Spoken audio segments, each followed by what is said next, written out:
கடவுளுடன் காலை வணக்கம். புனித மத்தேயு எழுதிய நற்செய்தி 10ஆம் அதிகாரம் 37 முதல் 42 வரை உள்ள இறைவார்த்தைகள். அக்காலத்தில் இயேசு தம் சீடர்களை நோக்கி கூறியது: என்னை விட தம் தந்தையிடமோ தாயிடமோ மிகுந்த அன்பு கொண்டுள்ளோர் என்னுடையோர் என கருதப்பட தகுதியற்றோர். என்னை விட தம் மகனிடமோ மகளிடமோ மிகுதியாய் அன்பு கொண்டுள்ளோரும் என்னுடையோர் என கருதப்பட தகுதியற்றோர். தம் சிலுவையை சுமக்காமல் என்னை பின்பற்றி வருவோர் என்னுடையோர் என கருதப்பட தகுதியற்றோர். தம் உயிரை காக்க விரும்புவோர் அதை இழந்து விடுவர்.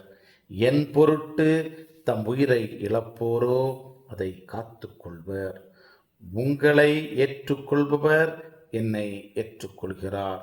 என்னை ஏற்றுக்கொள்பவரோ என்னை அனுப்பியவரையே ஏற்றுக்கொள்கிறார்.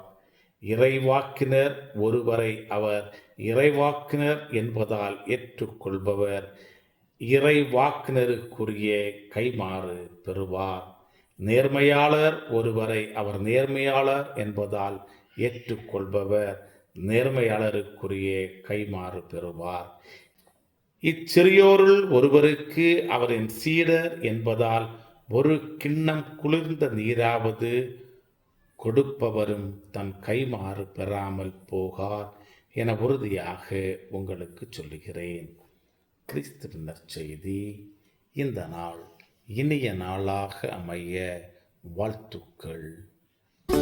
பல பல பல புதுமைகள் பெருமைகள் இனிமைகள் இறங்கிய நல்ல நாள், ஒரு நல்ல நாள், நம் தேவன் தந்த நாள். இது நல்ல நாள், ஒரு நல்ல நாள், நம் தேவன்